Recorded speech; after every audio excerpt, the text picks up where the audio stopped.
Quelles sont vos résolutions pour 2023? Est-ce que vous faites partie de ces gens qui, à l'approche de la nouvelle année ou en début d'année, ont comme ça une petite liste de bonnes résolutions pour cette nouvelle année?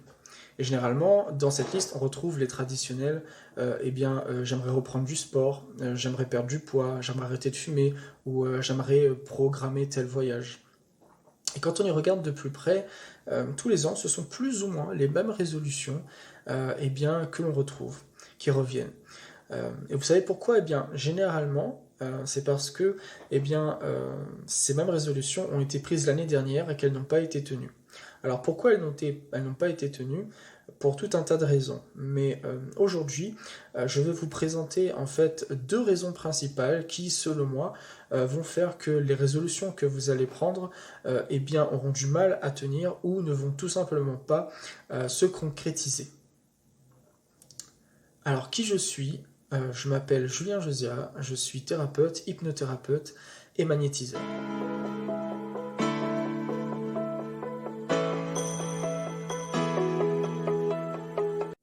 Alors, la raison numéro 1 qui fait que ces résolutions ne sont pas tenues dans le temps ou ont du mal à se concrétiser, ça vient déjà en fait des sens que peuvent avoir le mot résolution.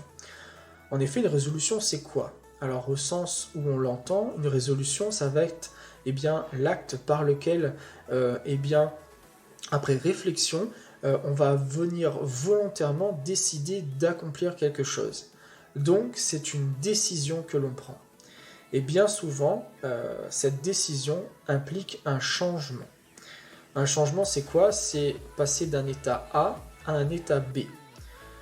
Par exemple, si mon état A, c'est je ne fais pas de sport ou je ne fais pas suffisamment de sport.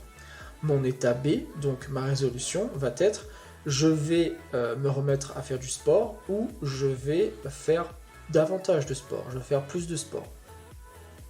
Et la question qu'on peut se poser alors, c'est pourquoi changer? Pourquoi vouloir ce changement?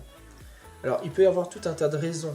Et la première des raisons, des motivations, c'est la plupart du temps pour des questions de santé, pour des questions de mieux-être, de bien-être.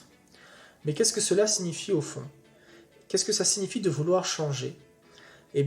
Implicitement, cela signifie que, il y avait quelque chose qui ne nous satisfaisait pas auparavant.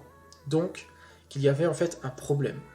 Et là, on en revient au deuxième sens, au second sens que peut avoir le mot résolution, qui est donc l'action de résoudre un problème, une difficulté. Quand on réfléchit, prendre une résolution pour la nouvelle année, c'est prendre le temps de résoudre un problème, une difficulté.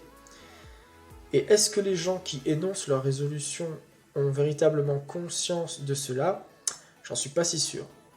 Ce qui m'amène à la raison numéro 2, qui va faire que les résolutions que vous allez prendre auront du mal à tenir dans le temps ou ne vont pas du tout se concrétiser, ça va être tout simplement la façon dont vous allez énoncer votre résolution. Ça peut paraître tout bête, mais si je dis l'année prochaine je vais me remettre au sport, c'est beaucoup trop vague, c'est beaucoup trop abstrait. Le cerveau, c'est une machine de précision, il est fait pour ça. Alors, quand je dis l'année prochaine, je vais me remettre au sport, ça, votre cerveau, il comprend pas. L'année prochaine, c'est quand exactement? C'est quelle période? C'est quel mois? Ça va être à quel rythme? Combien de fois par semaine? Ça va être quel sport? Est-ce que ça va être un sport individuel? Est-ce que ça va être un sport collectif? Est-ce que je vais faire de la natation? Est-ce que je vais faire du vélo? Est-ce que je vais faire de la course à pied? Ça va être est-ce que je vais pratiquer tout seul ou est-ce que je vais pratiquer dans un club? Des questions comme ça, on peut en avoir tout un panel et ça, notre cerveau, il adore. Et c'est en faisant ça, c'est-à-dire en venant apporter de la précision, en venant apporter du détail, que l'on va progressivement en fait transformer cette résolution en un véritable objectif. Et sans cette transformation de la résolution en objectif, il y a de fortes chances que votre bonne résolution n'arrive pas à se concrétiser. Alors en ce qui me concerne, pour 2023, j'ai pris la résolution de créer une chaîne YouTube avec l'objectif de poster une fois par semaine une vidéo de ce genre, sur la chaîne, où je vais traiter de différents sujets liés à mon activité de thérapeute, lié à mon activité de magnétiseur. Voilà, cette vidéo touche à sa fin. Si vous l'avez aimé, pensez à liker, à partager. Ça me fera plaisir et puis ça va m'encourager à faire d'autres vidéos. Pensez à mettre en commentaire vos résolutions pour 2023, je serais curieux de lire tout ça.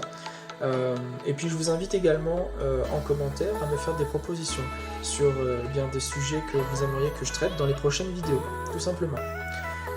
Je vous laisse, je vous embrasse, prenez soin de vous, prenez soin de vos proches, prenez ce qui est bon pour vous et juste bon pour vous.